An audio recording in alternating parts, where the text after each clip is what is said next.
Hi bro, Santosh Naukar. Sandeep. మనం already మొబైల్లో contact అయ్యాము. ఏజ్ ఎంత మీది? 24. జాబ్ ఏం చేస్తారు? ఐటీఆ? క్లినిక్ గురించి ఏమైనా తెలిసింది? యూట్యూబ్ వీడియోస్ ఓకే, నేను హెయిర్ ట్రాన్స్ప్లాంటేషన్ కన్సల్టెంట్, నేను డాక్టర్ని కాదు. ఫర్దర్గా మీకు మెను కాస్టింగ్ కానీ అండ్ టెక్నిక్స్ కానీ ప్రతి ఒక్కటి నా సైడ్ నుంచి మీకు ఎక్స్ప్లెనేషన్ చేయడం జరుగుతుంది. ఆ తర్వాత మీకు మెడికల్ రిఫరెన్స్లో ఏమైనా మీకు డౌట్స్ ఉంటే మీరు తర్వాత డాక్టర్ మౌనికా చిల్లాలని ఆమెతో మీరు కన్సల్ట్ అయ్యి ఫర్దర్గా మీరు వెళ్ళొచ్చు. ఓకే, ఫస్ట్ అనేది మనం హిస్టరీ తీసుకుందాం. సర్జరీ ముందు అసలుకి మీకు ఎప్పటి నుంచి స్టార్ట్ అయింది, మీకు ఏమైనా మెడికల్ ఏమైనా ప్రాబ్లం ఉందో అవన్నీ హిస్టరీ తీసుకుందాం మనం. ఓకే, ఆల్రెడీ మీరు డాక్టర్తో మాట్లాడారు కాబట్టి మీ గ్రాఫ్స్ మాకు తెలుసు కాబట్టి మనం ఫర్దర్గా వెళ్దాం. మీ ఫ్యామిలీలో బాల్నెస్ ఎవరికి ఉంది? ఎవరు లేదు సార్. Okay, negative. నాతోటే స్టార్ట్. మీతో స్టార్ట్.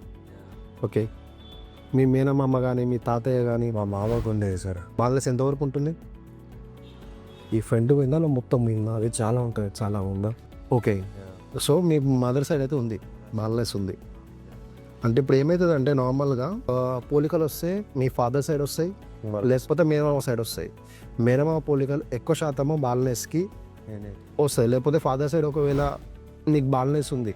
ఒకప్పుడు ఏంటంటే 40స్లో వచ్చే బాల్నెస్ ఇప్పుడున్న జనరేషన్కి ఇప్పుడున్న లైఫ్ స్టైల్కి వెళ్ళాలంటే 20-30లోనే వస్తుంది. ఓకే, సో ఇంకా ముందు పోయే జనరేషన్ ఇంకా తొందరగా కూడా రావచ్చు. దీనికి కారణం ఏంటంటే మనం తినే ఫుడ్ కానీ, మన పెరిగే లైఫ్ స్టైల్ కానీ, మన స్లీప్ సైకిల్ కానీ, మన వర్క్ టెన్షన్స్ కానీ, స్ట్రెస్ కానీ ఇవన్నీ ఉంటాయి. ఓకే, ఇంకేమైనా హెయిర్ లాస్ అవుతుందా? ఎగ్జిస్టింగ్ హెయిర్ అవుతుంది సార్, కొంచెం. ఓకే, ఎందుకంటే ఆల్రెడీ మీరు నాకు ట్రిమ్ చేయకముందు నాకు ఫొటోస్ పంపించారు, ఇప్పుడు ట్రిమ్ చేశారు మీరు మొత్తం. ఓకే, డాండ్రఫ్ ఏమైనా ఉంటుందా? నార్మల్గా ఇచ్చింగ్ లాంటిది, దురద లాంటిది అట్లాంటిది ఏమన్నా స్కాల్ప్ మీద ఉంటుంది, ఫ్రంట్ సైడ్ ఉంటుంది. వైట్ హెయిర్స్ ఉండేనా? లేదు, ఒక 2-3 హెయిర్స్ అబ్జర్వ్ చేస్తున్నాయి ఈ మధ్య. ఓకే, పింపుల్స్ లేవు. Low BP, high BP, sugar అలాంటివి ఏమి ఉంటుంది? Okay, smoking, drinking? No. Okay, okay, smoking చేస్తేనే ఇష్యూ ఉంటుంది. ఓకే, మెడికల్ ట్రీట్మెంట్ జరిగిందా ఇంతకుముందు? యాక్సిడెంట్ అవ్వడం కానీ లేకపోతే కోవిడ్ రావడం అలాంటిది ఏమైనా జరిగిందా?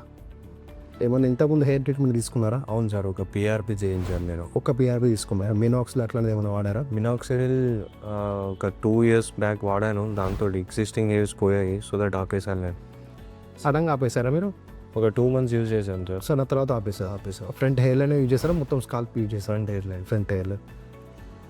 సో అది కూడా ఎఫెక్ట్ కూడా ఉంటుంది, ఎందుకంటే దానివల్లనే హెయిర్స్ పోయాయి సార్ నాకు. నేను సడన్గా ఆపోతు. మనం జిమ్కి వెళ్తే మనకి ఇప్పుడు బాడీ ఉంది అంటే మనం దాని తగ్గట్టు ప్రోటీన్ తీసుకుంటాము, పర్సనల్ కోచర్ తీసుకుంటాము. బట్ ఇదేంటంటే మనం నార్మల్గా మినాక్సిల్ వాడితే దాన్ని ఒక లెక్క ప్రకారం ఆపేయాలి. ఫస్ట్ 1 year రెగ్యులర్గా వాడే, ఆ తర్వాత second 1 year day by day ఆ విధంగా క్లోజ్ చేయాలి.